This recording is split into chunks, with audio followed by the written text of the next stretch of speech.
உங்களுக்கு தெரியுமா, பாமாயில் புற்றுநோயை ஏற்படுத்தும் அபாயம் உள்ளது. ஆரோக்கியமான வாழ்க்கை முறைக்கு வரும்போது உணவு முக்கிய பங்கு வகிக்கிறது. பாமாயிலில் காணப்படும் கொழுப்பு அமிலம் புற்றுநோய் பரவுவதை எவ்வாறு ஊக்குவிக்கும் என்பதை விஞ்ஞானிகள் காட்டியுள்ளனர். பால்மெடிக் அமிலம் ஒரு நிறைவுற்ற கொழுப்பு அமிலம். சுத்திகரிக்கப்பட்ட பாமாயிலில் அதிகமாக காணப்படுகிறது.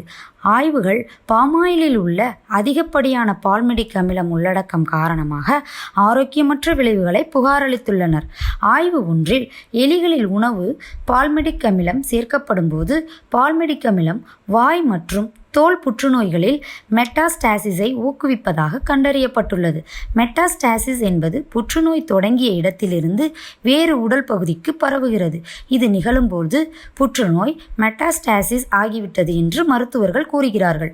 ஒலிக் அமிலம் மற்றும் லினோனிக் அமிலம் எனப்படும் மற்ற கொழுப்பு அமிலங்கள் ஆலிவ் எண்ணெய் மற்றும் ஆலிவ் விதை போன்ற உணவுகளில் காணப்படும் ஒமேகா 9, ஒமேகா 6 கொழுப்புகள் அதே விளைவை காட்டவில்லை. பரிசோதிக்கப்பட்ட எந்த கொழுப்பு அமிலங்களும் முதலில் புற்றுநோயை உருவாக்கும் அபாயத்தை அதிகரிக்கவில்லை.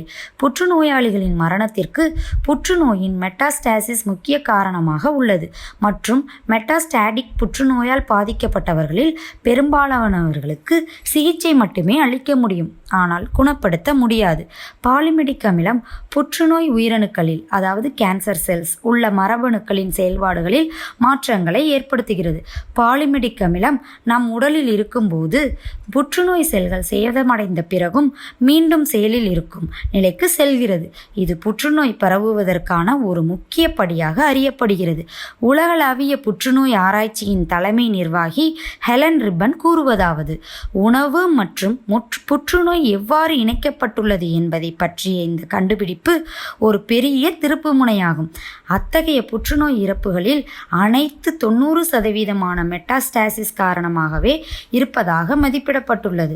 இது உலக அளவில் ஆண்டுக்கு 9 மில்லியன் இறப்புகள் ஆகும். மெட்டாஸ்டாசிஸ் என்பது புற்றுநோய்க்கு தொடங்கிய இடத்திலிருந்து உடலின் வேறு பகுதிக்கு பரவுவதாகும்.